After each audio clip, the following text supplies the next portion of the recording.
안녕하십니까. 평양만사 김길선입니다. 한인호 선생님을 또 모셨습니다. 네, 반갑습니다. 너무 고맙습니다. 또 이렇게 아이고, 찾아주셔서. 제가 고맙지요. 네, 너무 고맙습니다. 기회를 주시고. 예. 이시다 후퇴 때라든가 그 북한이 이렇게 공산권을 넘어가면서 넘어오신 분들이 많지 않습니까? 그렇죠. 예. 저희 집안에 몇 명은 빨치산하고 공산권에서 항일 빨치산. 아이고, 대단하시네. 네, 몇 명은 예. 관계없이 우리 제일 큰 아버지가 예. 우리 아버지 맏형이겠죠. 그렇겠죠. 그분이 식자가 좀 있었던 것 같아요. 일제 때 말기. 예. 그러니까 그 무슨 모스크바 삼상회인지 그거 말고 그 전에 무슨 회담들이 있어요. 뭐 얄타도 있고. 얄타 포츠담도 있고. 포츠담도 있고. 그것도 패전국 어떻게 처리하겠는가. 그때 그분은 이쪽으로 소련 군대가 내려온다는 걸 알았다는 거예요. 그때 벌써요. 예. 항복도 하기 전에 1945년 5월달인가 6월달인가 온 식수를 끌고 만주에서부터 떠나서 열로 내려왔다는 거예요. 아이고, 미리 그냥 꿰뚫러 보셨네. 그분이 내려왔거든요. 네. 그분이 아들이 또 있어요. 그러니까 저하고는 사촌간이 되겠죠. 그렇죠. 그게 내가 대한민국에 와서 조사기관에서 물어봐요. 대한민국에 친척이 없는가, 친척이 없는가. 찾았는데 얘기를 안 하시더라고요, 저한테. 그 다음에 후에 그분들이 내가 조사기관에서 나가기 직전에 얘기해 주시더라고요. 경기도 어디면서 교회의 장로를 하고 계시는데 그분이 이렇게 왔다니까 안 만나겠다 딱 그러더라는 거예요. 그분이 안 만나겠다고 그러더라. 그 참. 그렇게 고생을 했대요. 자기 친척들이 이북에 다 군의 작전 부국장 했지. 뭐 또 이렇게 보면 당중앙위원회 검열위원회 위원장도 했지. 우리 아버지도 군 보위사령부에 있었지. 국적의 연고 관계 때문에 군사독재 정권 시절이나 그렇게 불이익을 당했다는 거예요. 얼마나 참 애절한 혈육끼리도 서로 한 번도 본 적이 없어요. 전화 통화 딱 한 번 했어요. 근데 그것도 그분이 받지 않고 그분의 부인이 받으시더라고요. 그분들이 나한테 전화번호를 주더라고요. 조사기관 분들이. 그분이 요지부동인데 한번 전화는 해봐라. 그거 저는 이해가 될 것 같아요. 저도 될 것 같아요. 하여튼 불이익을 엄청 당했대요. 그렇겠죠. 그게 이렇게까지 할 수 있나 생각인데 쏙 후에 그게 다 이해가 되더라고요. 사상적으로 얽혀 놓으면은 인간 본연의 속에서 있는 그 인간의 심성이 다 가려지고 이해관계, 두려움, 그렇게 그런 감정들이 앞을 가리니까 어떡하겠어요, 우리가? 그냥 스스로 결심했어요.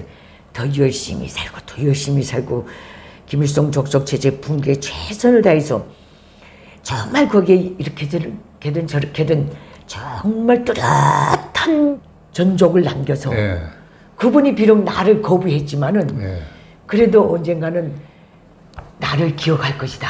이렇게 살자. 그렇게 하고 아예 마음을 놔버렸어요.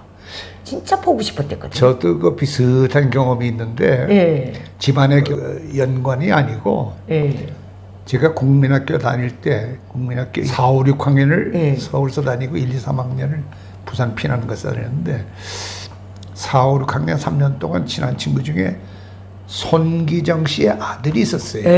그 마라토너 손기정. 손정인인데 손기정이 그 아들이었는데 친했어요. 그리고 나중에 들은 바에 의하면은 이제 어떻게 됐는지 얘가 남한하고 어긋났어요. 그러니까 사업관계에 뭐를 아버지 이름을 대고 어떻게 했는데 그게 아마 잘못 얽힌 것 같아요. 그러니까 좋지 않은 감정 가지고 일본으로 가고 가서는 조총련의 앞잡이가 되고 그 다음부터 다니면서 이제 남한을 비방하기 시작하고 그러니까 생각을 해보세요. 남한 정부에서 보기에 아버지는 이런데 너는 송기정의 아들 아니니 최소한 네가 해줄 거는 입을 다물고 있으면 사실 상식적으로 생각하면 그게 그렇죠. 정상이죠. 아버지를 위해서 그리고 조국을 위해서도 네가 헐뜯고 다니면 어떡하니. 근데 북한 입장에는 요거는 토란 같은 귀한 그렇죠. 정치 그 도구 아니에요. 손기정하면 북한의 그 정말 영웅이죠. 우리 때까지는 다 알았어요. 그렇죠. 예. 베를린 거기 가서 달았던 때고 이거 일장기 달았던 그렇죠. 됐겠다. 우리 때는 지금 애들은 모를 거예요.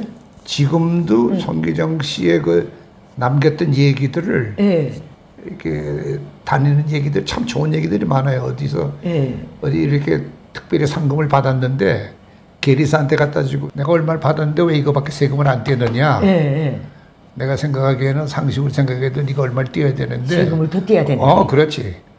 그러니까 그분이 어리둥절해가지고 남들은 이걸 전부 안 내려고 받은거리는데 선어른은 어떻게 그러십니까 했더니 내가 받은 혜택이 너무 많은데 내가 갚을 거네 내가 갚고 그래야지 이렇게 하면 되느냐. 그런 분들 얘기 들으면 참 훈훈하죠. 마음이 훈훈해. 마음이 너무 긍지스럽고.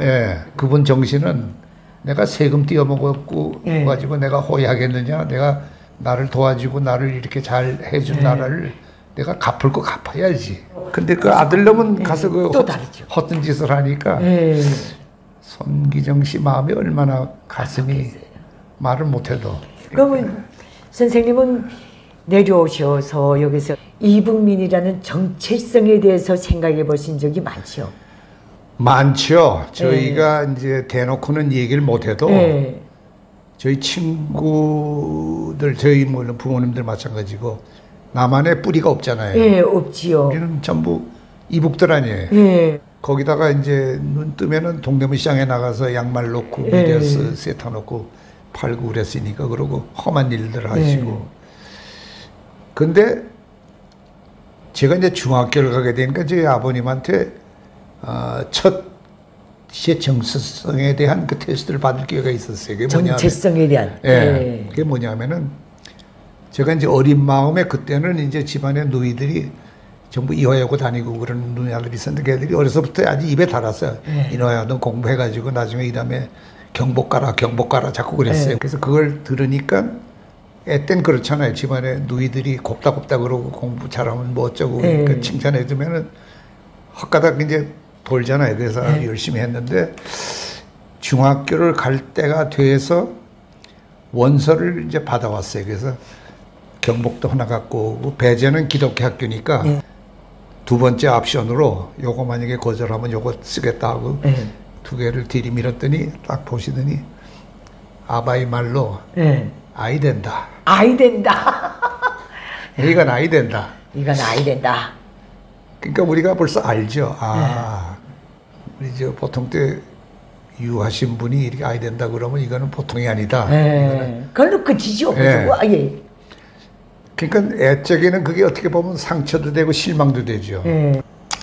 그래서 할 수 없이 이제 중학은 갔는데 저는 이제 중고등학교도 졸업을 하고 나중에 우리 중고등학교 때 교감 선생님을 만났는데 그분이 아버님 안부를 물어보세요. 그래서 어떻게 저희 아버님을 아시나 했더니 내가 너희 아버지 잘 알지. 그러면서 뭐라 그러냐면 너 어떻게 돼서 대광학교 와서 공부하게 된지 아느냐고 해서 대광이 그 평안도 사람들 피난민 학교예요. 기독교 학교고. 그러니까 정주 오산, 평양의 숭실, 서울 가면 대광, 다 기독교계 학교. 기독교계통. 그러니까 정주 오산학교에서 큰 분들이 숭실에 가서 가르쳤고 숭실에서 가르치던 분들이 이제 피난을 와서는 대광 가서 가르치고. 근데 하여튼 그 교감 선생님이 그래. 너희 아버지하고 나하고는 너 어렸을 때 약조가 돼 있다고 그래. 너 그거 몰랐지? 그래. 근데 그게 정체성의 한 끄트머리예요. 이분들은 기왕이면은 여기 와서 이렇게 피난을 와 있는데 정신이 제대로 박힌 선생들 밑에 가서 커야 내 아들이 쭉찍이가 안 된다 하는 그런 생각이 있으신 것 같아요. 그 인격으로 보나 방공무식으로 보나 교육자로서의 그 인성을 보나 훌륭한 분들은 그분들은 다 아니까. 그렇죠. 그게 이제 교육이라는 면에서 이제 그렇게 저한테 이제 영향이 이제 적은 스케일로 이제 미쳤고. 그러니까 아버님이 물려주신 그 정체성은 믿음의 견지에서 볼 때 훌륭한 분들 밑에서 공부하라. 그렇죠. 그거 아니에요. 그걸 제일 중요하게 생각하시는 거예요. 그게 어느 순간에는 선생님도 자식들에게 그렇게 말씀하실 수도 있지 않습니까? 그렇죠. 어찌 보면 그 가문의 정체성일 수도 있거든요. 그렇죠. 예, 예. 근데 이제 정체성은 이제 우리가 사상적이고 예. 그러니까 우리 정신 세계에 속한 부분이고 예.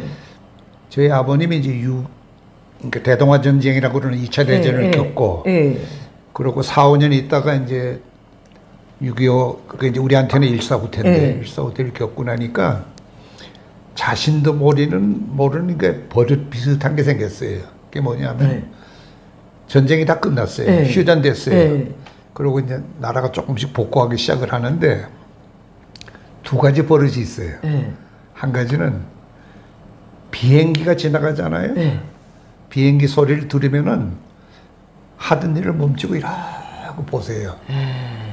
전쟁 때 왜 그 폭격기들 지나갈 때 그 느꼈던 그 고개 그대로 돌아오시는 모양이에요. 이게 때가 그때가 아닌데 이제 반사적으로 자기도 모르게 비행기가 이렇게 지나가면은 마음이 어수선하고 왜 그렇죠. 선뜻하고 그런 게 있어요. 그 전쟁을 겪은 분들이 비행기 밑에서 후퇴도 하고 그 비행기 공습 밑에서 그렇죠. 산전수전 다 겪고 오셨으니 그렇죠.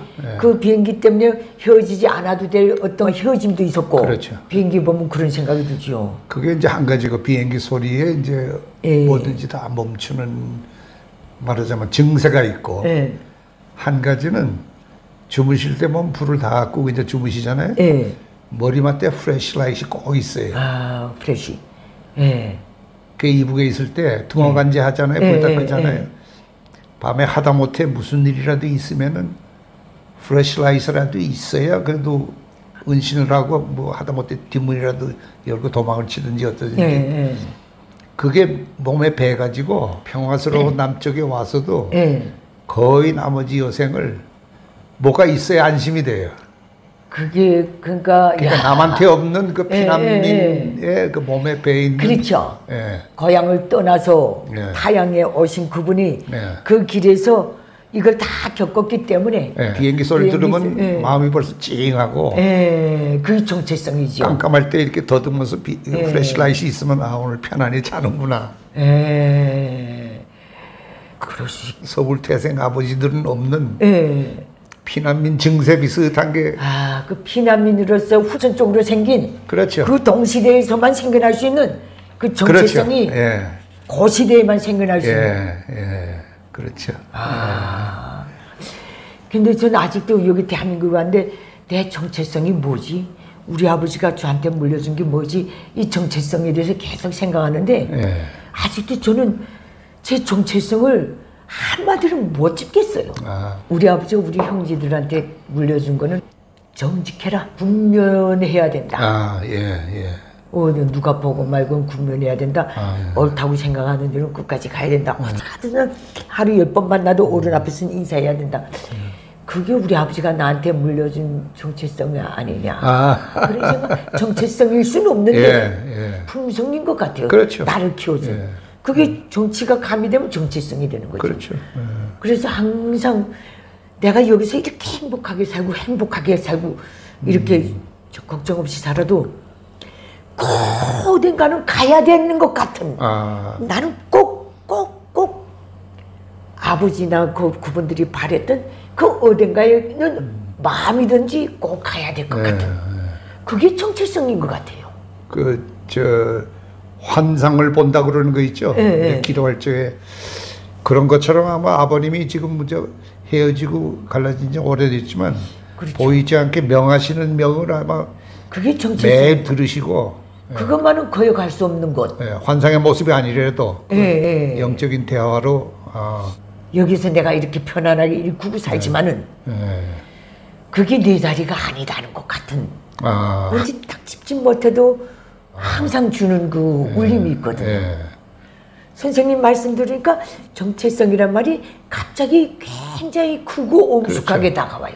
근데 이제 스토리가 조금 이제 긴 게 뭐냐면 소위 이제 우리가 얘기하는 한국의 학생혁명, 예, 예, 예. 4.19도 있고 광주도 있고 뭐 옛날에 신의주 학생 사건도 있고 여러 가지 있는데 어떻게 하다 보니까 저희가 산 증인이 된 한 건이 있어요.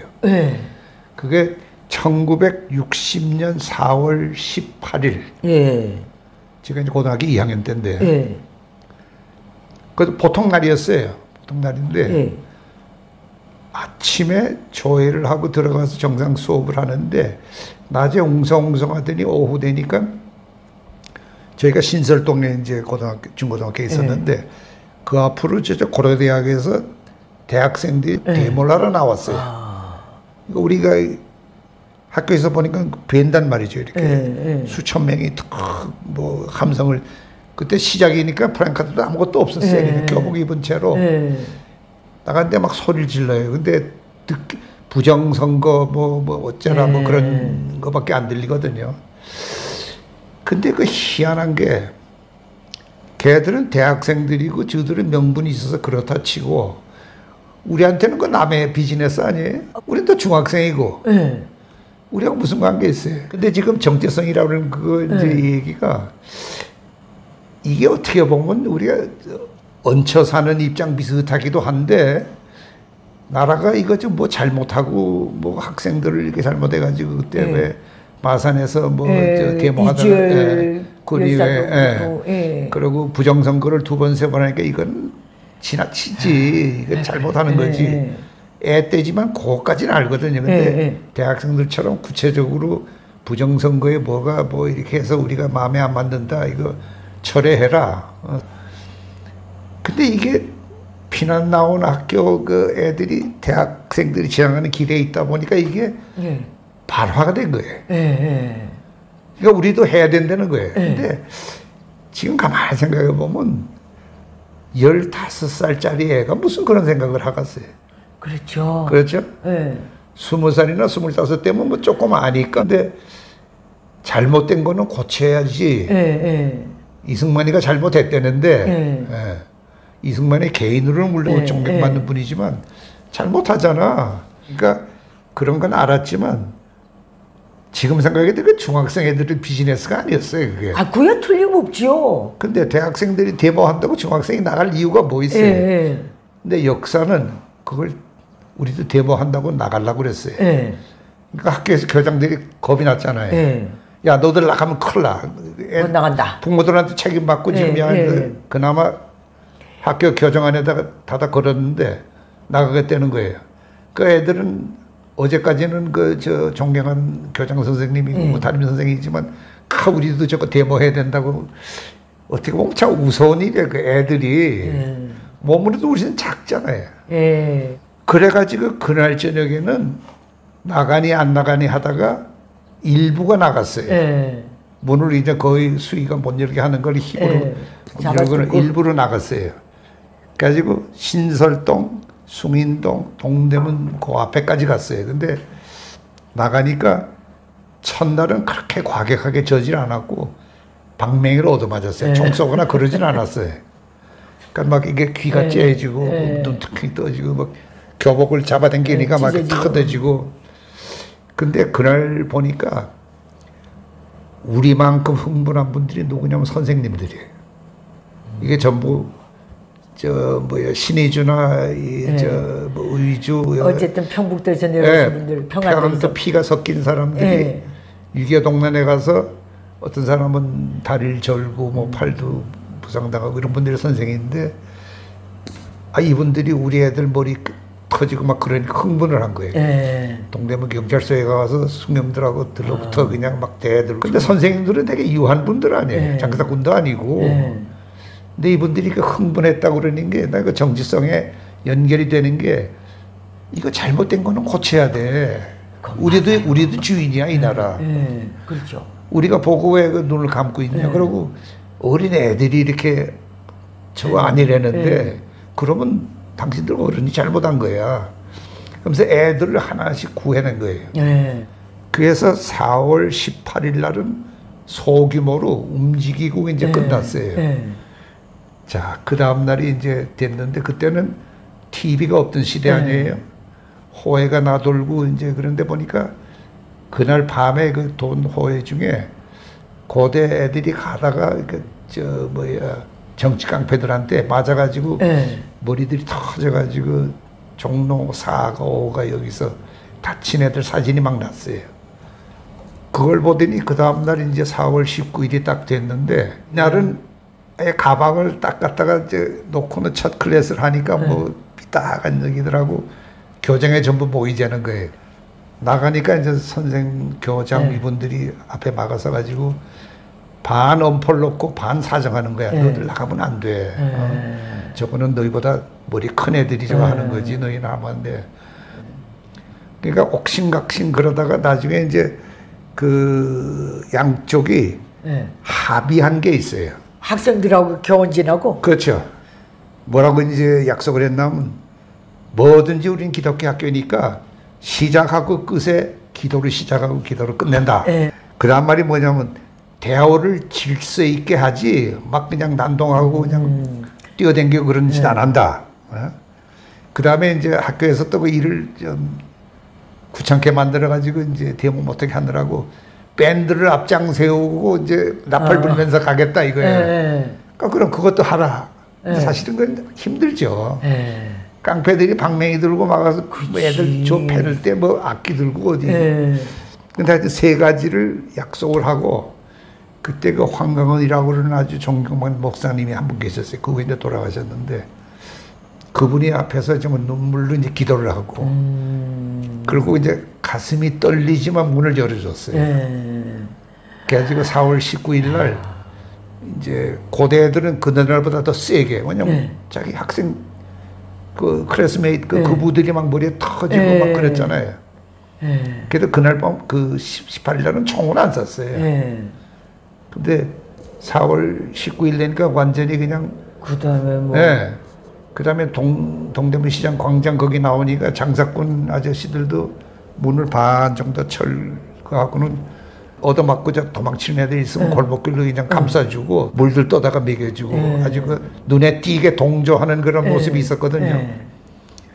거기다가 신문, 그 미디어가 그때는 신문밖에 없을 때니까 고등학교도 동조했다는 게 요게 이제 딱 나니까 맞아. 요게 나머지 학교 고등학교 애들을 부채질한 거예요. 기름을 확 부어놨구나. 그러니까 서울뿐 아니고 전국에 있는 애들이 뭐 대구고 부산이고 뭐 마산까지. 애들이 대학생들하고 서울에서는 뭐 고등학교 애들까지 전부 나가서 뭐 방맹이 맞고 어쩌고 험악한 소리를 막 집어넣으니까 그런 면에서 큰 공을 세웠어요. 그래서 그 다음날은 진짜 뭐 발포도 하고 근데 사실 발포에 죽은 숫자는 많지는 않았어요. 딴 저 학생운동에 비하면은.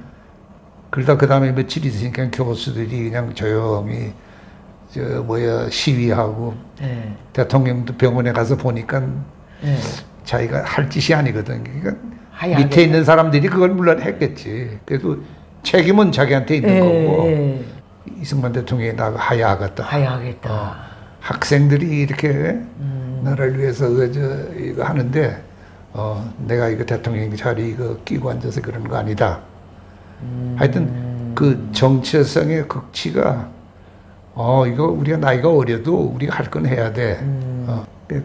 19일 날은 많이 깨졌죠. 애들도 뭐 얻어맞고 머리들도 이제 뭐 피들 나고 난리 쳤는데 이제 저녁에 이제 어둑어둑할 때 다 이제 꼭 무슨 군인들 작전한 것처럼 한 2명이 또 찔뚝거리고 들어오고 한참 있으면 또 몇 명이 또 들어오고 교정에 앉아서 있다가 탁 들어오면 박수도 치고 그냥 그분이 이제 그 애들을 위한 기도니까 그분이 그런 얘기를 했어요. 우리는 불의를 외면하지 않는 젊은이들이다. 그리고 두 번째 말이 황소는 싱하고 받을 때도 있지만 돌아서면 안 돼서 풀을 먹는다.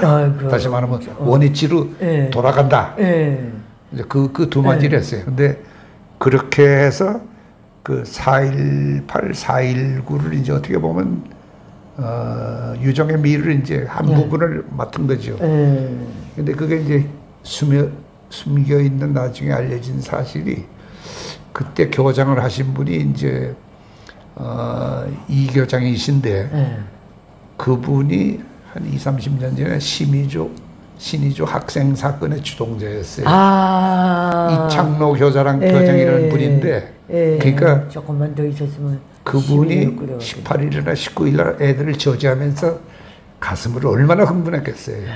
그분한테는 속에 뛰는 게 이제 혁명이가 그런 피였는데, 자기가 길러놓은 애들이 생각지 않았던 저 모습을 비했을 때, 그래서 피난 온 사람들 애들이 정체성의 이제 극치를 이제 표한 게 이제 이 부분이다. 그렇게 볼 수가 있는 거죠. 어쨌든 그 시대에 그 대학생 그 운동할 때 그래도 중학생들까지 나가는데 첫 불을 지핀 거나 같잖아요. 그렇죠. 예. 그 북쪽에서 내려오신 분들이 그렇죠. 운영하는 학교에서. 그렇죠. 예.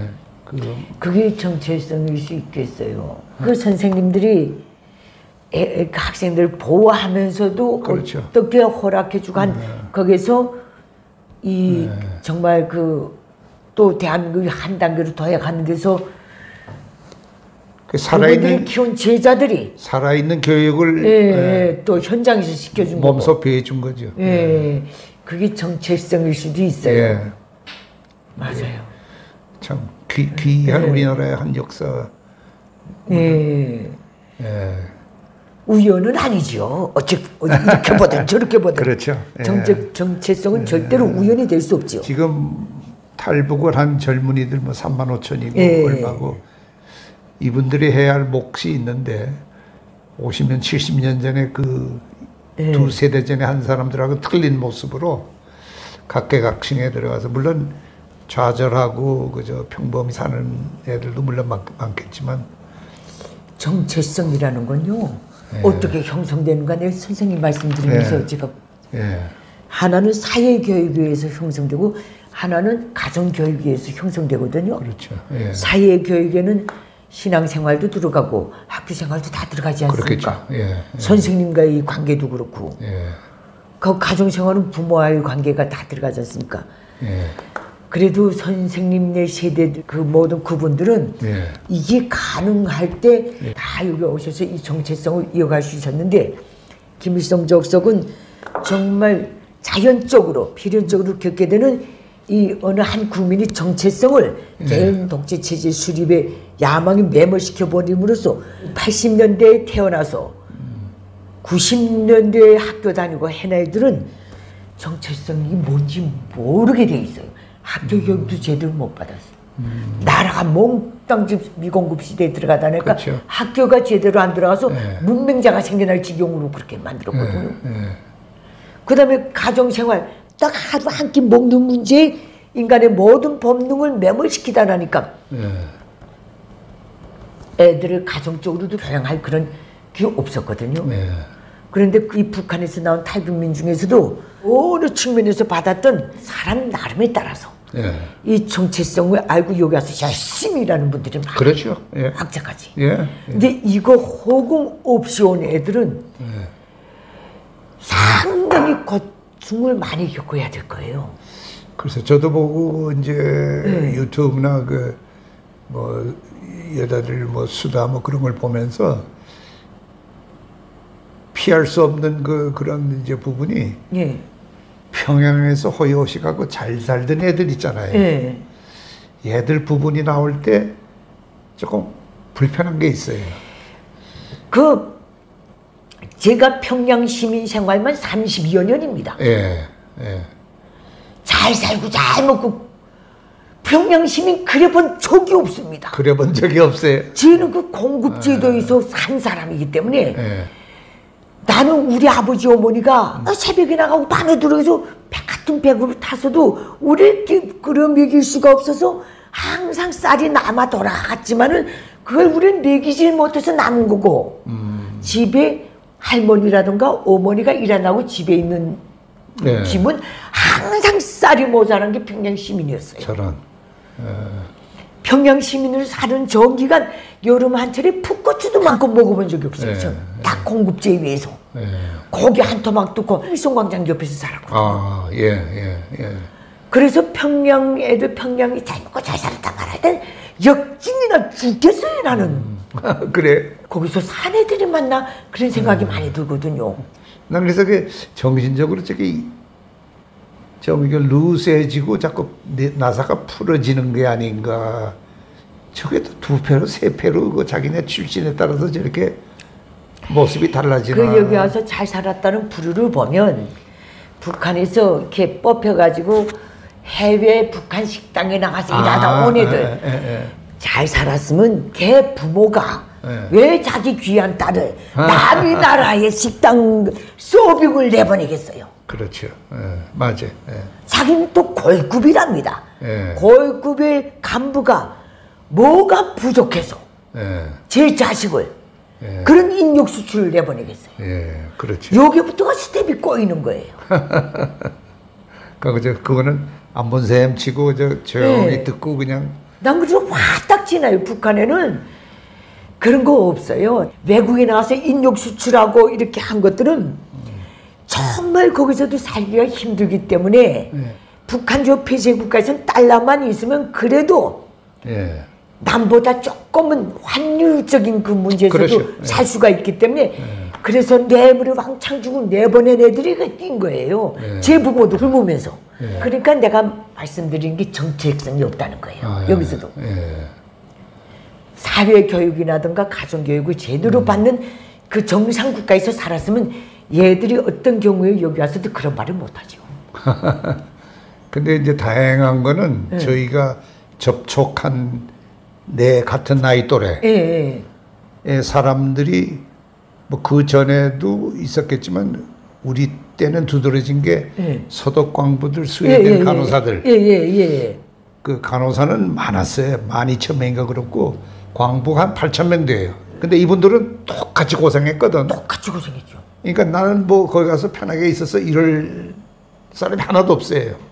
그러니까 저희가 봤을 때 상당히 그 모범적이고 그러니까 외국에 가서 거기다가 뿌리를 내리고 살기 위해서 희생하고 애쓰는, 그리고 그러기 위해서 신통하게 독일이 어디 가서 훈련을 받고 온 놈들이야, 이놈들은. 그렇죠. 그리고 그때 떠날 때 가정에 대한, 부모에 대한, 그 사회에 대한, 못 사는 자기 조국에 대한 그 어떤 결사의 정체성 같은 게 있었기 때문에 가서 버텼거든요.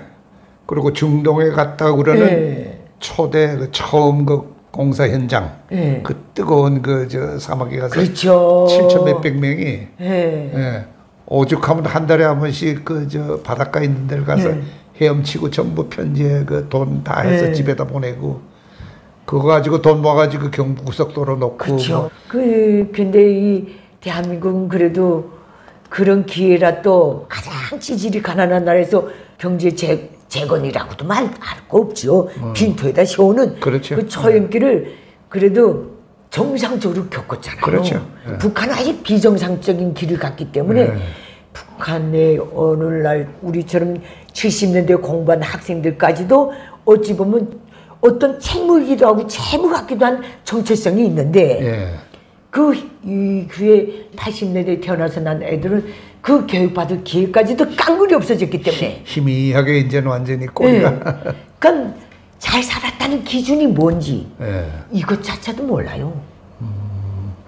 그러니까 북한에서 잘 살았다고 자꾸 그래요.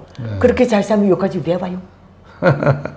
우리가 떠날 때 심정이 어땠는지 알아요? 우리 가족, 내 새끼, 내 남편 하루 새끼 죽만 먹여도 우린 안 와요. 죽만 먹여도 누가 떠납니까? 그렇죠. 알지도 못하는 길인데. 부모 형제가 다 있는데. 그건 정치고 뭐고 없어요. 배고픔이 우리를 일어나게 한 거예요. 일어나서 굶어는 죽지 말아야 돼. 그게 너무 한스러워서 우리가 여기까지 온 거예요.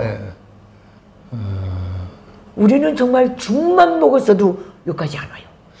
그러니까 우리 상식으로 생각하면 그런 정신력으로 나왔으면 그저 5년 10년이면 여기 안 될 게 없는데. 그래서 우리는 여기 와서도 그런 심정으로 내 같은 사람들이 대한민국에 왔기 때문에 대한민국에 와서 처음 집을 주지, 정착금 주지, 본인의 능력에 뭐 어떤 경력에 따라서 직장을 다 해주지. 그렇죠.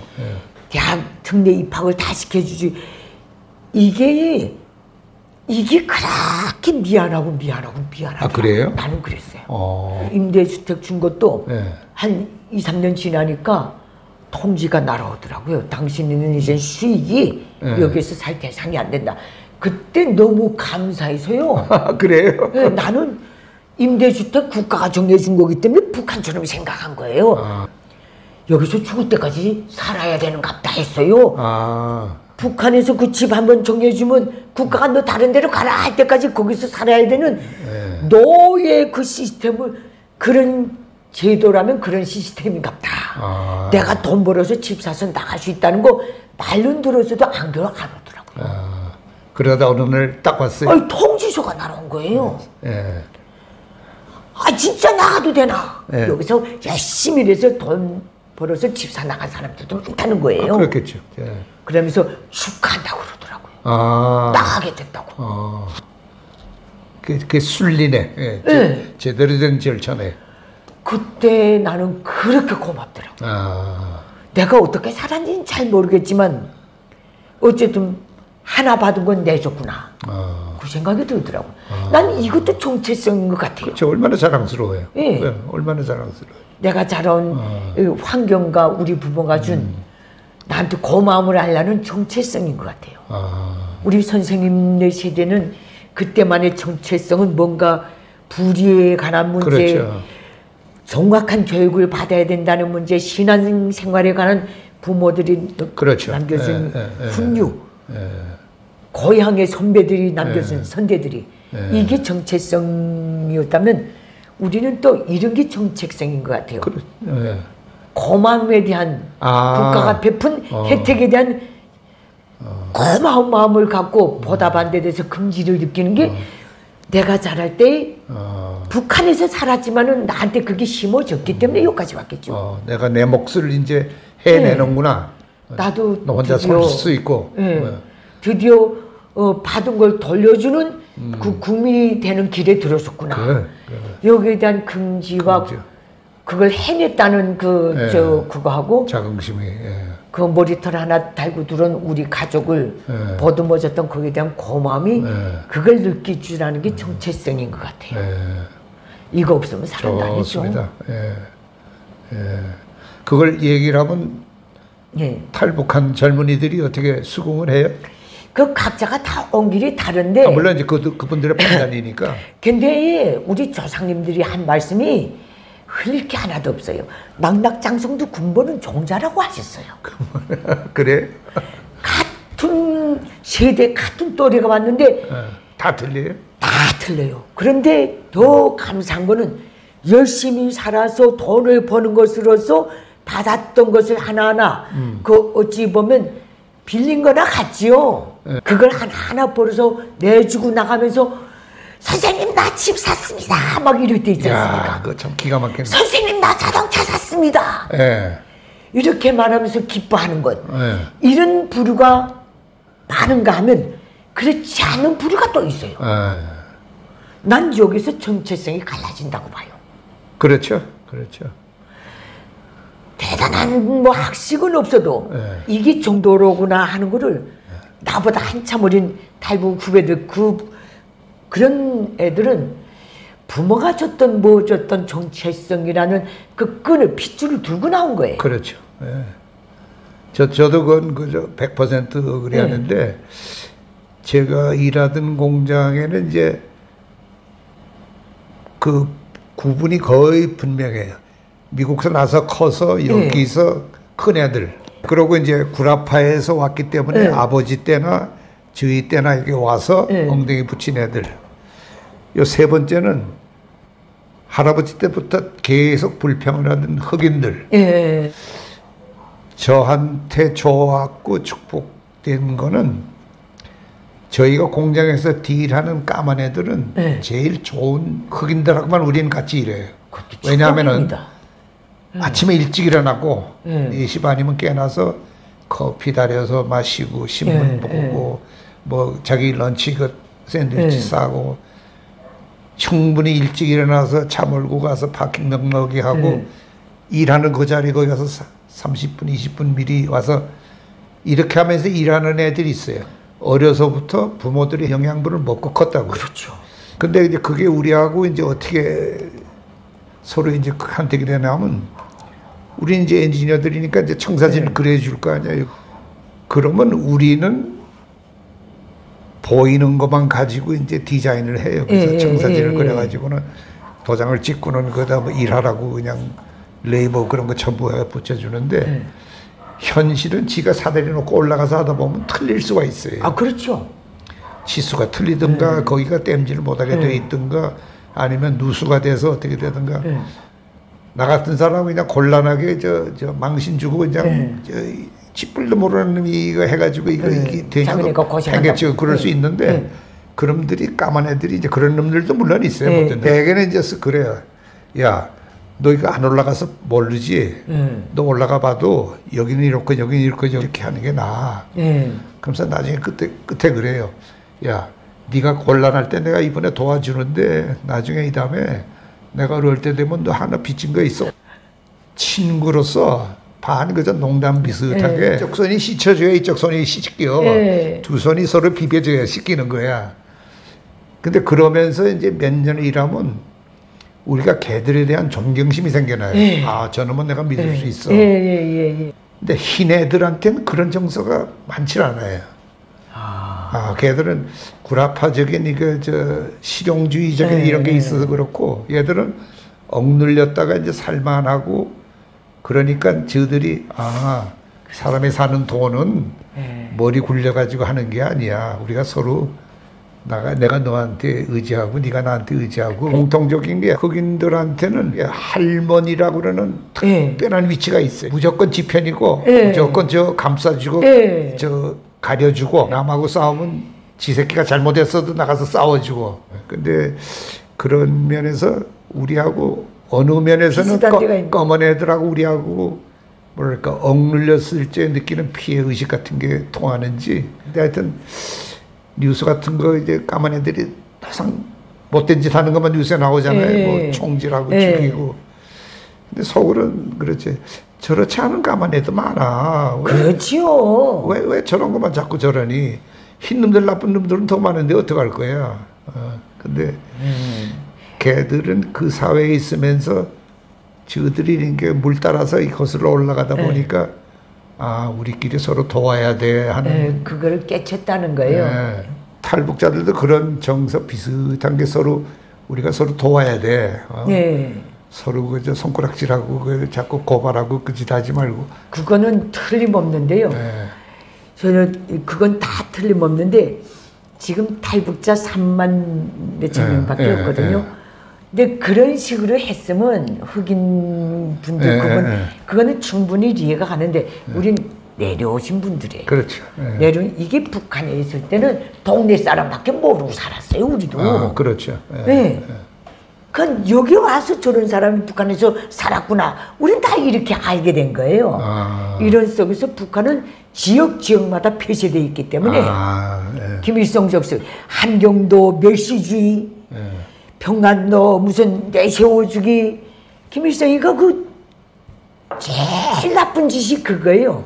그 지역별 감정을 한경도는 완전히 한경도 우월주의요 한경도 제일주의 이거는 완전히 그 도전이라고 까고 평안도는 사람들이 품성이 좋고 뭐 어쩌고저쩌고해서 간부사업 할 때도 평안도 사람 30% 장로 사람 몇 프로 황해도 사람은 품성이 좋기 때문에 또 몇 프로 강원도 사람은 이 간부사업 비율이 딱 있어요. 거기서 제일 낮은 게 공업지대이며 인구가 제일 많이 먹혀있는 한경도 지역의 간부 선발 비율이 다른 작은 도시보다 상당히 불이익이 딱 돼 있어요. 그래요? 예. 오히려 그게 거꾸로네. 거꾸로 돼 있어요. 그 원래 1945년 해방되자마자 50년대, 60년대까지는 중간기간에 모든 간부 비율이 40%가 한경도 사람들이었어요. 일찍이 노동계급이 공장들이 자리 잡고 경능성이 어떻고 어쩌고 연설 잘하고 또 빨치산 항일 빨치산에 나간 그 비율을 보면 그쪽 지역에서 제일 많이 나가고 그러다가 그 간부들이 많았어요. 계급주의 국가니까 노동계급이 1계급이 대단하니까 그게 바뀌었구만. 완전히 바뀌었어요. 김일성이가 60년대 하면서 한경도 사람들이 자기를 이겨먹으려고 그런 줄 딱 착각한 거예요. 위협을 느꼈구만. 정치적 정적으로 본 거예요. 지방 할거주의 해가지고. 그 다음부터 한병들을 철저히 깔았죠. 평안도 사람들은 정말 누구 비판하라면 안 해요. 그래서 가만히 있어. 아무게 불러 이렇게 해서 자료 좀 깔아. 비판하라 해도 절대 안 해요. 심성들이 좋네. 예. 근데 한경도 사람들은 누가 너 비판할 때 저 사람 비판하지 하면 승기가 나서 비판해요. 비판도 얼마나 잘하는지 몰라요. 쟤. 신앙의 사상이 어떻고 저쩌고. 그거 듣고 나면 저들 사람들도 벌떡 일어나요. 너무 과대서. 근데 평안도 사람들은 그런 기질이 없어요. 근데 이제 세 세대를 지나고 나니까 평안도 한경도 이런 출신이 이제 다 불투명해지고 뭐 그럴 수밖에 없는 게 다른 이제 남쪽 뭐 서울 사람들하고 다 결혼들 해서 손자 대를 물려 내려갔으니까. 그건 지금 대한민국은 그런 역사를 거치다 보니까 그렇죠. 이게 싹 희석되고 이제는 뭐 북한을 논할 때만이 평안도 뭐 한금도 하지. 그렇죠. 대한민국에서는 그 말을 필요도 없지 그렇죠. 않습니까? 그러나 오늘의 북한은 현재 진행형입니다. 그러니까 그런 면에서 빨리 통일이 돼서 그게 50년이 또 지나야 또 지나야 없어지게 돼 있어요. 참 그러니까 이게 내가 열차를 타고 취재 다닐 때도 보면 북한에 있을 때 그 쭉 타서 심포라든가 갈 때 보면 벌써 성천 지나서 고원 넘어서면 한경도거든요. 고원 넘어설 때는 약간 분위기가 달라져요. 그래요? 거기까지는 기차가 조용히 가요. 사람들이 열차원이 나와 있으면 들어가 앉으세요. 하고 다 들어갔는데 열차 출입문이 거기에 나와 있다가도 고원 쫙 넘어서면 그 다음부터 열차까지 분주해지기 시작해요. 악센트들이 달라져요. 올라타면 요만한 애들도 그 기차 문 닫지 않고 열어놓고 이렇게 가면 열차원이 들어가라 위험하다 그러면 어째 그러고 날 왜 들어가라 그러 빡빡 맞서고 그러니까 빡빡 맞세. 근데 이 분위기가 어찌 보면 또 이득이 될 수도 있어요. 그래? 북한 문제가 잘 관리되면. 한경도 사람들 혁명성. 그 말하자면 단결력. 이거는 그건 뭐 순간에 뭉치니까. 그렇죠. 앞으로 그쪽에 항들이 있어서 걸로 모두 자유세계의 지형과 모든 공업 그 기지들 단지들이 건설되겠는데 그 시기가 되면 그 사람들이 어찌 보면 빨리 통일돼야지. 북한 재건의 그렇죠. 하나의 탑을 세울 수 있죠. 고조 시대도 그렇고 이조 시대도 그렇고 우리나라 민족이 이런 포텐셜이 그 밑에 용암처럼 그 움직이는 힘이 있었던 걸 그렇게 몰랐던 거예요? 아니면 그냥 눌러서 그냥 그 억압해가지고 그걸 우리 저게 반도 자체의 지정학적으로 놓고 보면 정말 그 대정제국 제종 러시아 일본 다 어찌 보면 나라는 분명히 국호도 있고 다 있는데 어느 나라의 속국이었어요. 안 그래요? 그렇죠. 극하고 중국이 발전하려야 발전될 수가 없는 나라 아닙니까? 그렇죠. 덩치가 너무 크고 남이 원정 침략을 한 번도 못 나가본 게 중국이에요. 주변 나라만 갖고 주물딱거렸지. 그렇죠. 큰 문물이 들어오지 못하다니까. 모든 산업혁명이 오면 이 짝은 좀 정말 무풍지대죠. 근데 하여튼 최근에 뭐 각 분야에서 다니면서 각광을 받고 두드러지고 그냥 뭐 놀랍게들 뭐 일을 치고 그러는 거 보면 야 이거 대단한 민족인 게 확실한 거야? 아니면 이 세계에 와서 한번 그냥 번쩍하다가 아닙니다. 대단한 민족입니다. 왜냐하면 중국이 오늘도 공산 중국이 대한민국 정부와 미국 정부가 뭔만 있으면 트집잡고 뭐 저거 하는 이유가 한반도 우리 한민족의 역동성 때문에 그럴 수도 있어요. 정말 선진국 아닙니까? 이게 통일까지 되고 그러면 그러니까 여기 싸다 하나 넣는 것도 저렇게 지랄하는 게 주변국들은 그래도 베트남이요 뭐요 한국이 그런 짧은 역사적인 역동성으로 볼 때는 그나마 영원해 보이는 거예요. 대한민국은 안 그렇고 그렇지 않거든요. 옛날에는 이게 값이 나가는 거야 아니야 그냥 2차 대전 끝나고도 기우뚱 했는데 그러고 70년 지나니까 남한이 안 막아주면 중국이 그냥 태평양을 막 쏟아져 나오면 어떡할 뻔했어요. 그렇죠.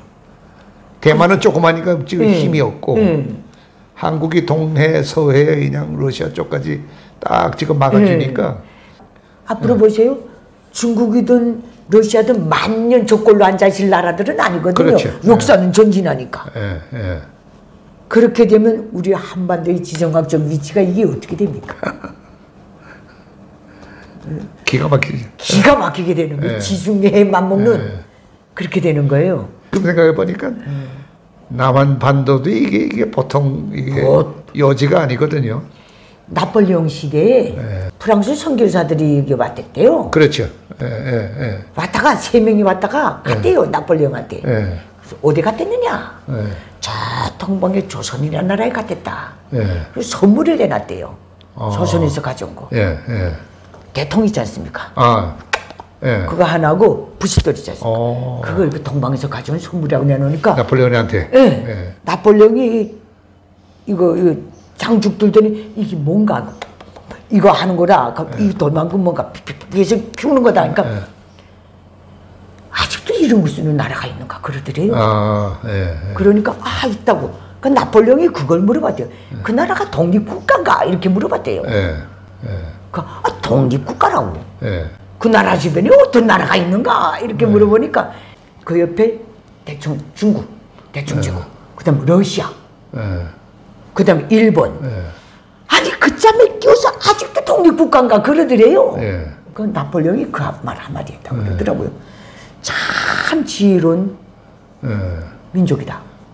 그랬다는 거예요. 그 짬이 껴서 그 새끼까지 독립을 유지하고 있다는 게. 근데 이 실화인지 뭔지 모르겠는데 이게 북한에서 내가 본 책에 딱 들어가 있었어요. 그래? 네. 북한에 보면요. 그 인민대학습당에 쭉 그 인민을 공부시킨다고 만들어 놓고 제일 꼭대기층에 비공개 열람실들이 다 있어요. 거기에 들어가면 그 제정 러시아 붕괴 후 여기로 망명했던 러시아 짜리 군대 장교 3명이 한반도로 유람한 유람기를 쓴 것도 있어요. 내가 볼 책도 아닌데 잠깐 본 적이 있는데 그 사람들이 마지막에 평가 내린 게 그 훌륭한 장군이 한 명 있으면 세계에서 제일 강한 군대를 물을 수 있는 민족이다. 이렇게 딱 돼 있었어요. 걔들이 뭘 보는 눈이 있었구만. 난 그거 본 기억이 나거든. 200년 후에 박정희가 될 줄 어떻게 알았어? 글쎄 말입니다.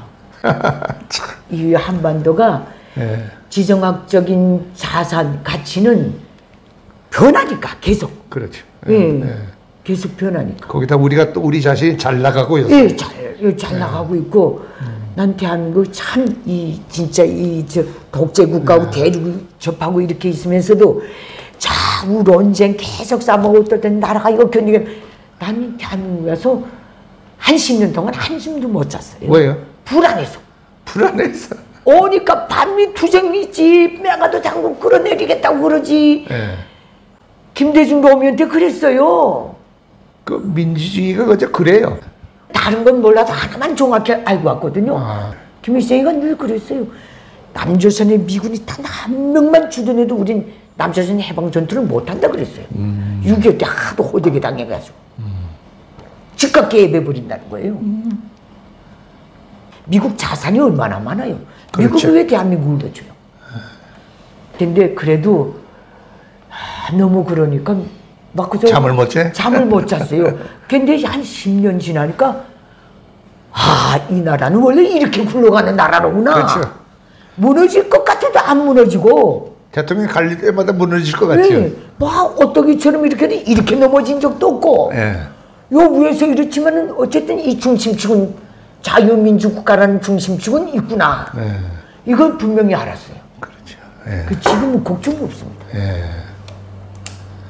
하여튼 잘 나가는 나라예요. 그건 확실해요. 우리 여행 다니면서 봐도 축복받은 나라입니다. 독일이나 스위스 같은데 질서가 정연하고 아주 깨끗하고 그냥 모든 게 아주 규모가 반듯하고 그런 나라가 있는데 특히 네덜란드 같은 거 얼마나 똑똑해 그 사람들이. 우리 한국 사람 비슷한 데가 있어요. 네덜란드가. 그거 잡아먹은 게 대한민국 아니에요. 그렇죠. 암스테르담에 가면 그 큰 도시에 운하가 이렇게 있고 그 탑이 있고 그런데 지도를 이렇게 쭉 걸어놨어요. 근데 한쪽에 캄캄하게 그 옛날에 있던 공장들이 폐쇄된 거기에 보면 설명이 이렇게 나와 있어요. 세계에서 제일 배를 잘 만들고 제일 앞선 조선업을 하던 아무개 그 이제 지역인데 일본하고 사우스 코리아가 배를 만들기 시작한 이후로 여기가 완전히 암흑이 돼버렸다고. 자기네들이 그렇게 써놨어요. 진짜 잡아먹혔네. 네. 선박업이. 써놨어요. 조선업이. 그 주정국인 네덜란드가 얼마나 똑똑해. 나라는 조금해도. 건국 초기부터 자기네들은 땅을 강원도 충청도 이런 식으로 갈라가지고 거기서 제일 기업을 많이 하고 있는 사람을 대의원으로 해가지고 나라를 리퍼블릭을 시작을 했거든. 무슨 봉건주의 무슨 영주가 하는 게 아니고 그렇게 좀 가치가 있는 사람들을 데려다가 시키자. 어떻게 보면 앞선 거죠. 앞섰죠. 예. 근데 그걸 잡아먹은 게 한국 아니에요. 그러니까 가만 보면 내 순전히 내 개인적인 생각인데 대국주 짬이 끼워서 정말 또 이거 받아 나가면 일본이 딱 이렇게 아시아의 맹주국이었어요. 그렇죠. 여기서 살아남자고 독특한 지혜가 이민족의 속성이 되고 빨리빨리 정신이 이민족의 특성이 되고 그래서 진짜 그게 이 나라를 키운 것 같아요. 대한민국 역사가 준 순환이 준 역사를 이제 딴 나라 역사를 이제 전부 펴놓고 소위 이제 엑스트라폴레이트 하면은 한국도 위태위태한 때가 여러 번 있었거든요. 그렇죠. 왜냐하면 임진왜란 때 콩가루가 됐는데 병자호란 때 이번에는 오랑캐가 왔잖아요. 남한산성에서 왕조를 거기다 절단해 버렸으면 한국이 없어졌어요. 그때. 나라의 국력도 없고 군사력도 없었고 가지고 이제 우리 망했다 뭐 이런 그 패배 의식이 방비했는데. 근데 또 살아났잖아요. 글쎄, 근데 그런 위기를 걔도 또 넘어가고. 축복받았어요. 그런 거 보면 참 대단한 민족이에요. 근데 이제는 우리가 받는 대접이 틀리거든요, 나가면. 우리가 70년대 미국 왔을 때는 거기 사람들이 제일 먼저 너 재패니즈냐고. 좀 똑똑한 놈들은 차이니즈라고 물어보는 놈이 있고 그것도 모르는 놈들이 많고. 근데 요새는 물어봐요, 어디냐고. 그래서 코리아라고 그러면 그거 뭐 남쪽 얘기할 필요 없이. 그러면 저도 안다 이거죠. 저 삼성 TV 얘기하고 자동차 얘기하고 한국서 저 K-팝이 와가지고 우리 딸내미들 아들내미들이 요새 정신 못 차린다 그러고. 그런 나라를 한 세기도 안 되는 기간에 한 세기도 안 되는 100년도 안 되는 기간에 전쟁까지 겪으면서 70년 동안에 남은 100년 200년 해야 되는 걸 대한민국이 일궈냈으면 이거는 기적이죠. 제가 대한민국에 왔을 때 박정희 대통령을 존경은 좀 했어요. 왜냐하면 어쨌든 김일성이가 좀 무서워하고 김일성이가 늘 그랬거든요. 박정희한테 내가 졌다고. 얘기를 했어요? 김일성이 분명히 얘기했어요. 김일성이가 80년대에 들어와서 7.4 공동성명 70년대 한 거 있지 않습니까? 거기에 그 도장을 찍은 다음에 같이 도장 찍은 다음에 이거 김일성은 이거 불가침 선언이라고 그랬어요. 그리고 그때 박정희 대통령은 그 시간을 벌어가지고 경제 성장의 길로 달렸고 김일성이는 그때 소련이랑 중국이랑 이 힘을 믿고 이걸 전쟁 준비로 달린 거예요. 자기는 전쟁 준비 시간을 벌었다고 본 거예요. 거기서 벌어졌구만. 여기서부터 근본적으로 오늘의 이 대한민국과 북한의 이 격차가 그게 갈림길이에요. 그 전까지는 고만고만했어요. 어찌 보면 대한민국이 더 못 살았죠. 그렇죠. 그래도 일제 때 강점 기간에 모든 경제적 기반들이 북한에 다 있었지 대한민국에는 없었거든요. 거기는 봄에 보릿고개에 굶진 않았잖아요. 남한은 그때 굶었거든요. 이런 거 그때 김일성이가 그랬거든. 내가 박정희한테 쏘겠다고. 그러니까 1980년대 말에 들었으면서 폴란드가 넘어가고 자유주권에서 제일 먼저 자유세계로 넘어갔을 거예요. 근데 그때 구라파에 갔던 북한의 간부들이 이게 동구권 사회주의 나라에 이게 분위기가 심상치 않다. 이거 우리도 중국식으로 개혁개방으로 나가야 되지 않겠는가. 그때 현직 기자였기 때문에. 그렇죠. 예. 극하고 나가보니까 남조선의 경제 발전에 대한 거 이걸 또 우려스럽게 전달한 거예요. 김일성이가 뭐라 그랬는지 알아요? 걱정 하나도 하지 말라고. 우리가 이제 마지막 허리띠를 끝까지 졸려먹고 전쟁 준비를 빨리 다 붙이죠. 남조선을 해방하면 남조선의 발전된 경제가 다 우리 것이 됩니다. 그렇죠. 예. 그게 86년인가 87년에 딱 그렇게 말했어요. 이런 강도적 심보를 품고 달리다 나니까 북한은 이제는 도무지 어떤 조정도 어떤 수습도 정상적 기능 복귀가 불가능한 나라. 제 길로 회귀할 수 있는 그건 아예 없어졌어요. 기회가 완전히 이제 다 망가지고. 정치적으로는 개인 속속 절대주의 체제로 달리고 경제적으로는 군국주의 노선을 따라간 거예요. 군국주의를 하다 보니까 경제고 주민생활이고 다 파괴된 거예요. 한동안은 김일성이가 잘 나갔는데 그 구라파 그 공산주의 조그만 나라 그냥 대통령들이 와서 굽시굽시라고. 그거는 자유세계에서 보기엔 그랬을 수도 있는데 또 아프리카에서들 조금 와서 김일성이가 한때 잘 사는 거는 소련의 큰 형이 그 세브라는 공동체가 있었지 않습니까? 사회주의 그다음에 와르샤와라는 군사 공동체가 있었지 않습니까? 그렇죠. 북한은 여기에 개입을 안 했어요. 여기에 들어가지 않고 그다음에 중국도 안 들어갔을 거예요. 그러나 이 어쨌든 소련 군대가 해방시킨 지역이고 중국은 소련 군대가 해방시킨 지역이 아니에요. 그렇죠. 그러니까 이거 두루두루 연고 관계도 있고 하다 나니까 그 소련의 작대질에 따라서 여기서 방조를 많이 받았죠. 그리고 김일성이는 어딜 안 나가요. 비행기 타면 그 비행기에서 폭파해서 죽을까봐 못 나가는 놈이에요. 기차 타고 계속 다니는데, 그러니까 북한의 외교관들이 그 동구권 사회주의 나라들에 가서 얼마나 그걸 하나 한번 끌어오느라고 그거 완전히 미션을 전문받고 특사로 나가 다 있었어요. 잡은 그 사회주의 나라 공산 그 국가 지도자들 끌어들니까. 로마니아, 불가리아, 체코슬로바키아 그냥 높은 놈들이 전부 김일성한테 가서. 그렇죠. 그게 그때 북한의 대사회주의권 외교의 미션이었어요. 끌어들이는 건. 아니 북한에 투자한 것도 없는데 그 사람들 보기에는 군사 전력 지정학적으로 봐도 위치가 너무 멀어요. 뭐 때문에 북한에 왔다 갔다 가겠어요? 김일성이가 그만큼 매달린 거예요. 거기 여러분 기차 타고 다녀요. 겁이 나서. 그러니까 얘가 뜨면 11회 횡단 열차를 타고 가는데 거기서부터 비상계엄을 다 들어가며 가는 거예요. 소련으로부터. 절대 누구도 안 붙이고. 중국 갈 때도 그래서 거기까지 갔다 오다 하는 거, 야, 그 빨리 내가 가는 게 낫겠다. 그렇게 해서 북한에 다 왔다 간 거예요.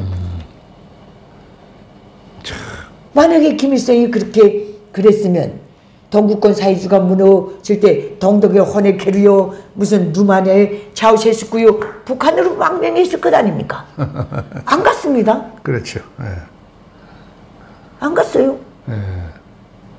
그저 북한이 매달린 거예요. 사회주의 동방초선대회가 정치적 지진을 해줘야 되지 않겠는가. 거기다 쿠바에다가 저 테러하는 애들 갖다 훈련시키고 무기들 그냥 그렇죠. 개짝으로 실어나르고.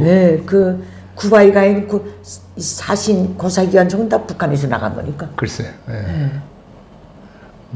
그런 미사일은 못 쳤어요. 희대에 하여튼 인물이 둘이 있었어요. 북한에 김일성이가 있었고, 남쪽에 각인으로 써요 김일성.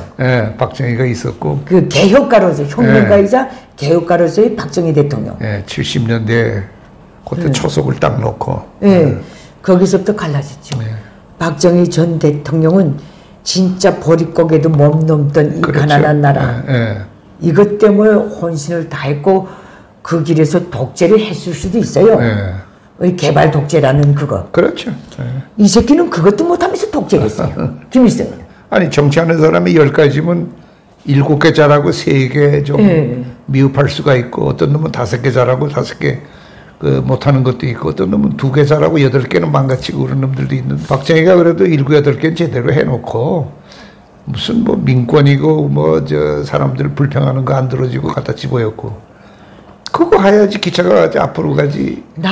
저 개인적으로는 대한민국에서 느낀 거 앞으로 북한이 정리된다면도 이 한반도 고유의 무슨 민족성 같은 게 있지 않습니까? 그렇죠. 국민성 같은 거 그걸 놓고 볼 때 나는요 북한이 정리된다면 전직 대통령들 그래도 이 나라 이렇게 세우는 길에서 이승만 대통령이든 박정희 대통령이 전직 대통령에 대한 그 양분화된 무분별한 비판은 하지 말아야 되겠다.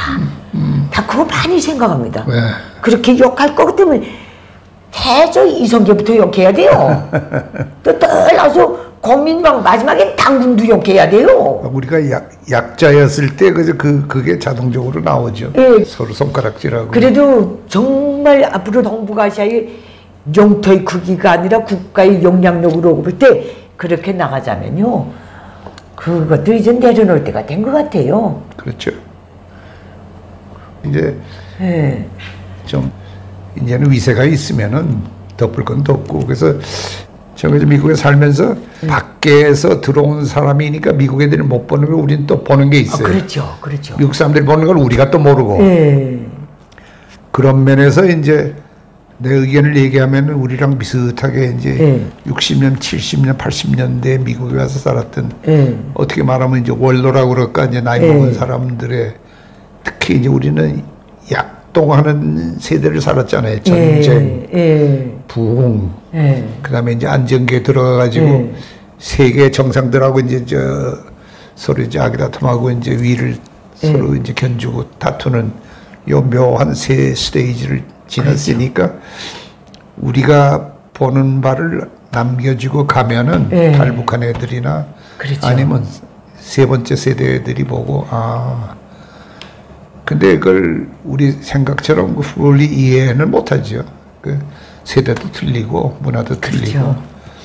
저희도 여기 와서 보면은 분명히 우리나라인데 우리나라 아닌 때가 번쩍번쩍 느껴질 때가 있어요. 거국인데. 네, 그런데도 말이 다 통하는 것 같은데 은행이나 병원에 가서 얘기하다 보면 젊은 애들하고 말이 안 통해. 그러면 한 번 또 물어보고 또 물어보고 미안한데 내가 지금 당신 얘기하는 걸 내가 이해를 못 하는데 아까 뭐 2천은 뭐고 2월은 뭐고 무슨 뭐고 용어를 쓰는 걸 제가 얼른 개념이 안 들어오거든요. 그럴 때 이제 내가 정말 이 나라 말을 내가 이해하는 거야 아니면 내 생각에 옛날에 내가 그냥 썼던 한국말 가지고 내가 이 나라 말 한다고 얘기하는 거 사실은 그 어불성인데 그렇게 생각이 들 때도 있고. 근데 그건 탈북민도 똑같아요. 저는 대한민국에 와서 언어 알아듣는 거 엄청 힘들었겠어요. 대한민국 분명히 같은 우리 세종대왕이 만든 똑같은 말을 쓰는데 60%도 못 알아듣겠더라고요. 60%도 못 알아듣는다. 야. 진짜 그랬어요. 저 그렇다고 이거 다시 좀 얘기해 주십시오. 무슨 이것도 말이 안 나가더라고요. 저는 처음엔 그 창피해서 그걸 못 하다가 지금은 해요. 나도 지금은 안 해요. 동네 같은 데 가서 한번 두룩 그것도 또 빨리 얘기하잖아요. 아가씨들은 특별히.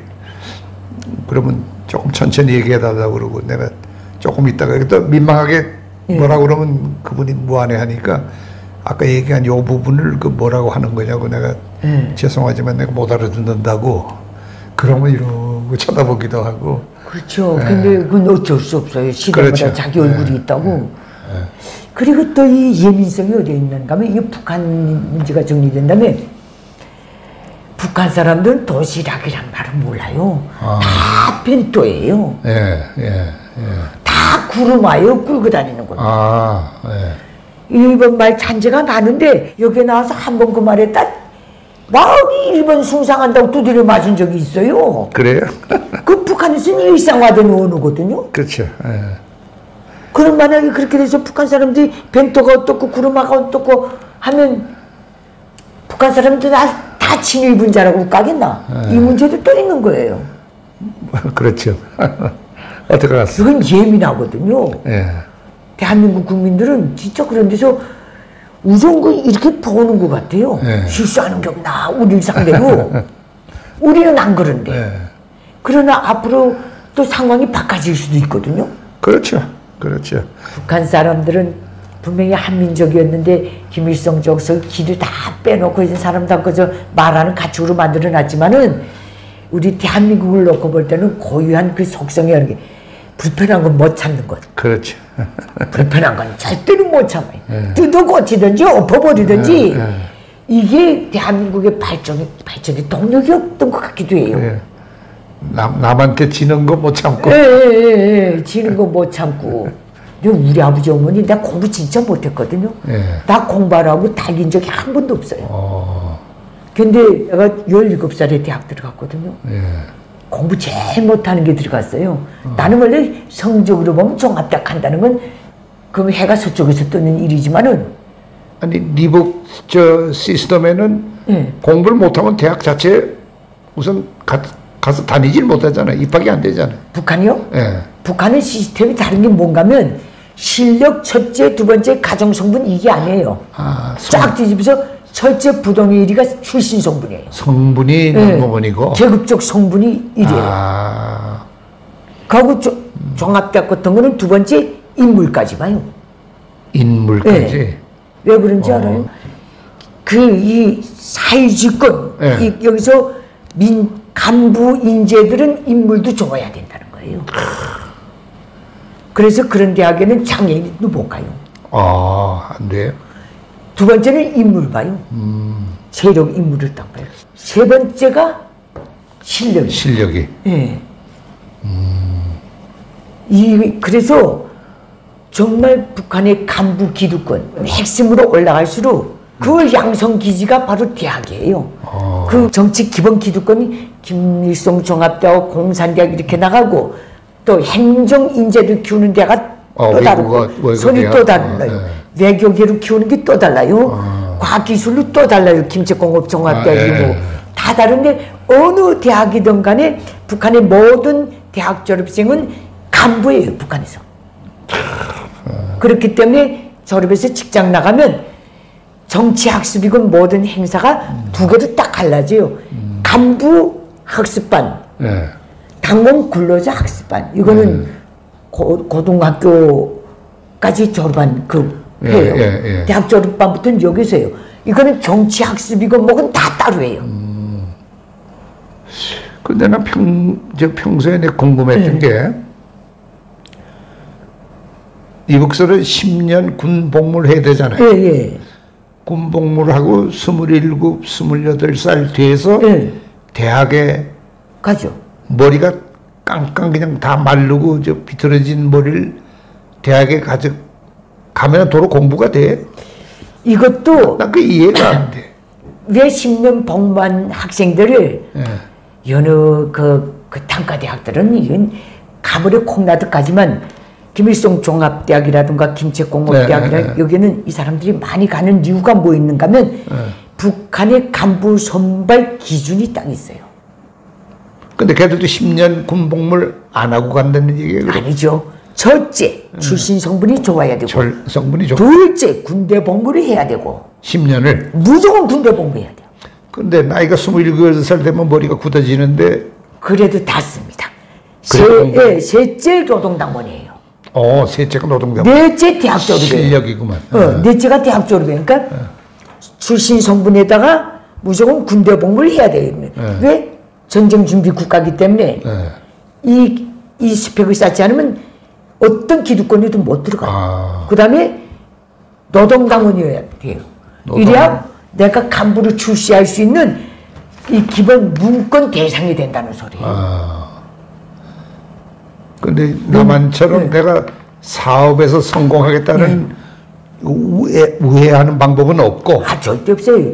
위로 한 길로 거슬러 올라가야. 요거는 김일성 족속이 무너지지 않는 이상 이 시스템은 없어지질 않고 이 표준과 원칙도 없어지질 않아요. 왜냐하면 모든 간부는 김일성 공산 세습 독재 체제에서 수령의 정치적 신임과 수령의 손때 묻혀 길은 핵심 계층으로 딱 돼 있기 때문에 그래요. 예외 없이. 네. 그러니까 10년 군사 복무하고 내가 대학에 가서 나간다. 과학기술 인재로 클 확률이 아니라 얘는 과학기술 분야, 정치 분야, 행정경제 분야의 간부로 들어갈 대상이에요. 과학자로 가는 게 아니에요. 그러면 10년을 그렸다가 이게 머리가 뽕꾸나가 될 것 같은데 기분에는. 북한에는 그 머리가 머리가 뉴턴처럼 좋아도 필요 없는 게 김일성보다 머리 좋으면 안 되니까. 아, 머리가 좋으면 안 된다. 그러니까 무조건 김일성 족속은 첫째가 충실성, 두 번째가 실력이에요. 충성과 실력은 정비례한다고 딱 돼 있어요. 충성과 실력. 실력도 충성에 복무하는 실력이어야지 충실성에 복무하지 않는 실력은 필요 없다는 거예요. 그러니까 머리가 안 남겨도 아무 문제가 없어요.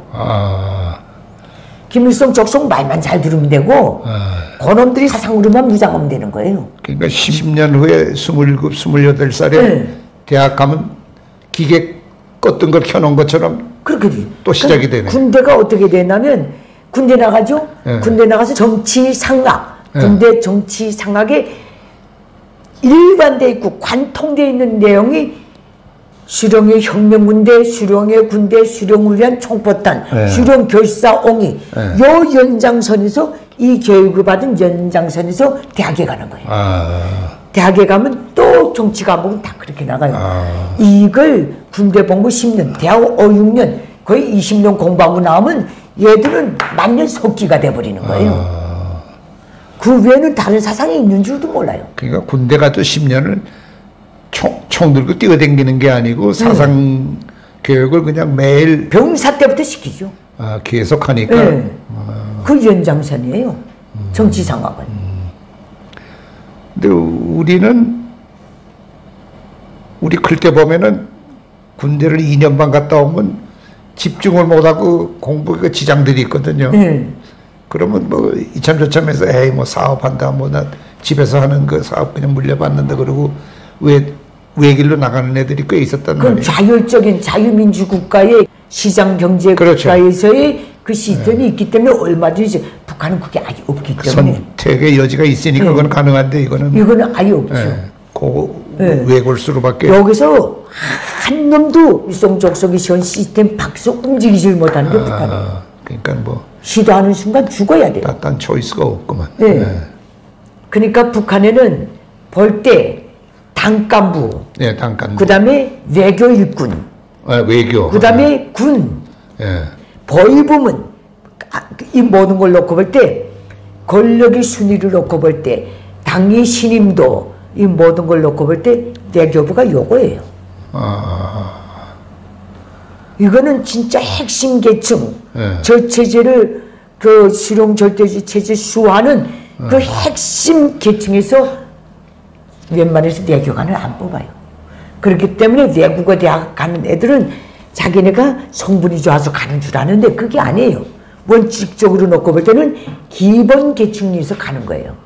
기본 계층의 자녀에서. 아버지 잡을 물려받았다고 봐야 되는구만. 네, 그러니까 대대손손 가는데 그러면 거기 가서 얘가 외국어 대학 졸업하고 외교부에 들어가 일하다가 해외에 외교관으로 나간다. 어느 순간 획가닥 걸려서 달아나면 큰일이거든요. 태모처럼. 네. 그렇기 때문에 이 외교관들은 북한의 정확한 시스템을 아는 사람들은 다른 나라에 나갔다 뛴 사람을 절대 고위급이라고 안 그래요. 진짜 고위급은 당에 있고 비밀경찰에 있고 공개경찰에 있고 군부에 딱 있는 거예요. 얘들만이 저체제의 그러니까 멸망의 불가피성 그 다음에 저체제의 강약 관계를 그 관련 시스템을 얘들만큼 정보를 알고 있는 게 없어요. 제일 중요한 정보들은 이 손에 다 있거든요. 외국에 나가는 사람들은 자기 미션에 어떤 것도 안 되세요. 그러면 그 중요한 그 포지션에 있는 사람이 위에나 옆에 사람이 알기도 저놈이 부정이 많다. 그러면 그거는 서로가 그냥 눈 감고 시시시 그냥 넘어가는 거예요? 아닙니다. 이제 간부가 높이 올라갈수록 그 간부에 대한 감시는 더 철저해요. 기본적인 당하고 보안을 같이 겸하는 모든 핵심 기득권, 최고의 기득권만 감찰하는 기구가 또 있어요. 창광안전부라고 이거는 수령에게 직속돼 있어요. 여기는 공개 비공개 경찰 미션을 다 수행해요. 얘들이 감시하는 대상은 당중앙 내 정치국 상무위원회 위원들, 김일성 족속 제외, 정치국 위원, 당중앙 내 비서들, 각 군대 거기엔 대가리들은 다 들어가 있으니까 당군종의 최핵심 기득권의 모든 이것만 감시해요. 그러면 요 밑에 애들이 각 분야에 들어가서 매일 보고하는 거예요, 그럼? 얘들이 인물심사에서 내 간부한테 파견하는 게 운전수, 비서, 그 다음에 호위 담당, 이 모든 사람들이 이 선에 다 껴있는 거예요. 담당 의사까지. 이렇게 감시가 세요. 그래서 북한 사람들하고 만나보면요. 내려올수록 사람들이 막스럽고 올라갈수록 사람들이 굉장히 심중해요. 이 시스템이 있기 때문에. 얼마나 심중한지 몰라요. 이 사람들은 말 한마디만 실수하면 어느 날 없어져요. 약점 하나라도 그냥 안 잡히려고. 그리고 당은 자기네는 비밀경찰을 정치적으로 지도한다고 비밀경찰은 수령의 특별한 신임위에서 숨어서 당을 감시한다고 딱 보는 이렇게 다 만들어 놓은 거예요. 당만 믿는다 너만 믿는다 하면서 이렇게 나타나니까 이 모든 독재기구들이 서로 흉봐요. 뒤에 가서는 자기네가 더 우라고. 저런 시스템에서 40-50년을 권자를 누린 사람들은 그건 구랭이도 그저 완전한 구랭이가 돼버리네. 사람이 아니죠. 저 체제에서는 거의 신이 돼버린 거죠. 김영남이나 이런 사람들, 그만큼 그 사람이 얼마나 조심했겠나. 이걸로 하기 때문에 저 체제가 무너지기가 힘들지만은 저 체제가 만약에 정리되면 제일 자유세계에 협조할 수 있는 사람들이 또 이 사람들이에요. 난 이걸 아는 거예요. 권력의 맛을 알기 때문에 윗사람이 바뀌는 건 중요한 게 아니고 그건 아니죠. 자기 권력만 보장해주면 일단은 체제가 바뀌어지면 뭘 내놓고라도 목숨을 부지받고 기존에 자기네가 누리던 권력보다도 그 신분적인 그거는 보장해달라 이렇게 나가죠. 말하자면 자유세계 군대가 여기 들어와서 뭘 이 나라를 재건하고 뭘 할 때 우리를 써야 된다. 우리가 이걸 해체시킬 수 있다. 김일성 족속을 받들어서 우리가 북한이라는 배를 조선했다. 조선한 사람이 패선을 해야 된다. 얘들은 그렇게 나가다 나면 자기네한테 살 길이 열린다고 딱 보는 거예요. 일본 애들이 물을 가고도 검경 이쪽 그 대민을 위한 그 통제 그거는 그대로 그냥 그 사람들 그대로 썼잖아요. 그건 어쩔 수 없어요. 경찰이고 형사고 검사들이고. 그러니까 이거 북한인 경우도 그러니까 통수권자가 하나 갈려서 무슨 큰 여당이 있을 건 아니네. 김정은이가 바뀌면 저 체제를 자유민주 체제로 뒤집어 놓고 폐기할 거 폐기하면서 여기 최고 기득권에서도 죄가 많은 자는 같이 취급하지만은 저 체제를 해체하고 김일성 족속의 모든 범죄를 기록하고 그거 정말 제거하는 데서 이 사람들이 증거자는 돼야 될 거 아니에요. 그렇죠. 모든 문서를 넘겨주고 써먹을 때가 또 있으니까 써먹을 때까지는 또 써먹어야 돼요. 그렇죠. 그거 다 없애고 북한 어떻게 세워졌는지 어제 북한 농민들이 압니까?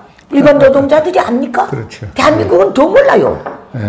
어느 매듭부터 풀어야 되는지.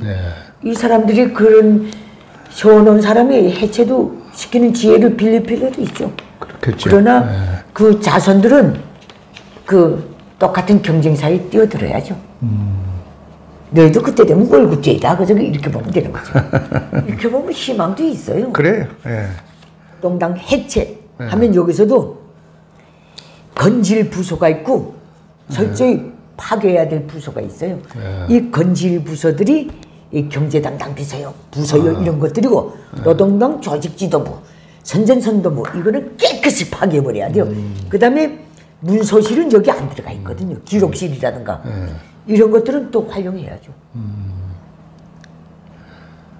그런 걸 이제 남한 정부에서도 매일 그냥 그 감시하고 보고 정보를 분석해놓고 또 준비해놓고 여차해서 이렇게 되면은 어디부터 근데 이게 제일 무서운 게 뭔지 알아요? 뭐 그 순간이 되면 대한민국은 굉장히 잘 사는 나라고 북한은 노예예요. 잘 사는 사람들이 들어가서 눈이 딱 감겨서 제 맘대로 뚫어오고 질라면 얘들도 자존심 있어요. 이거 무시 못합니다. 밑에까지 스며들어서 그게 영향력이 미치려면 하루 이틀이 될 일이가 그 동독 같은 경우들이 그 비슷한 비슷한 다 겪지 않습니까? 동독 소독에 비하면 남북한 관계는 이거 얼마나 더 첨예합니까? 북한 정리될 때도 대한민국 군대가 못 들어가는 이유가 거기 있어요.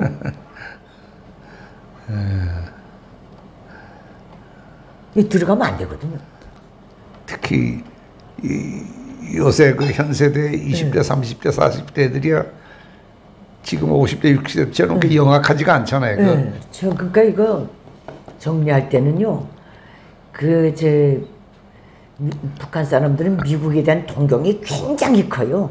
원래 보지 못하고 썰은 무너뜨렸다 해가지고 글쎄 그 중국도 우습게 보는 사람들인데 미 제국주의 어쩌고 하면서 그러면서도 속으로는 그건 김일성 족속의 노래고 너무 반미교양하다 나니까 미국 때문에 못 살고 미국 때문에 어쩌고 그럼 미국하고 친하게 지내면 될 게 아닌가 이젠 이렇게 번져진 거예요. 그것도 말되네. 말되지 않습니까? 예. 솔직한 미국의 허점이나 미국에 사는 교포들 이제 들으면 속 시원하라고 거기서 사는 사람들의 그 속 앓는 속앓이 그런 것들 그런 거 애들 키워놓으면 여기처럼 애들이 정이 없잖아요. 그리고 또 질서 같은 게 거기는 거기 질서가 따로 있으니까 따로 있죠. 키워놓으면 그냥 고등학교 졸업하면 툭툭 털고 나가면 뭐 이제 다시는 안 볼 놈들처럼 생김새가 똑같은 것들이 같은 문화권을 형성하고 같은 역사를 가지고 또 다르면 완전히 다르죠. 그래서 인종이 나오는 거 아닙니까? 글쎄. 역사 때문에 형성돼서 이 관념이 딱 서는 거거든요. LA 같은 데는 뭘 해도 쉬워요. 워낙 사람이 많으니까 거기도 개혁 쪽도 많고 보수 쪽도 많고 근데 생각보다 하는 새 이게 560 이 패들이 그 힘을 정상 들여가지고 길러놓은 젊은 애들이 꽤 많이 돼요. 멀쩡한 놈들인데 족한 놈들이 이상한 얘기들 하고 막 그러거든요. 그래서 보면 학원가 같은 데서 한국서 유학원 형들이라는 놈들이 소주 갖다가 받아다 주고는 살살살 꼴쳐서 몇 번 먹여놓으면 그냥 홀딱 넘어가요, 그거. 좌익 쪽으로. 그래서 제 아버지, 제 할아버지 봐서는 택도 없는 놈들이 이상한 얘기들 하고 그러면 야, 애들이 저렇게 쉽게 넘어가냐?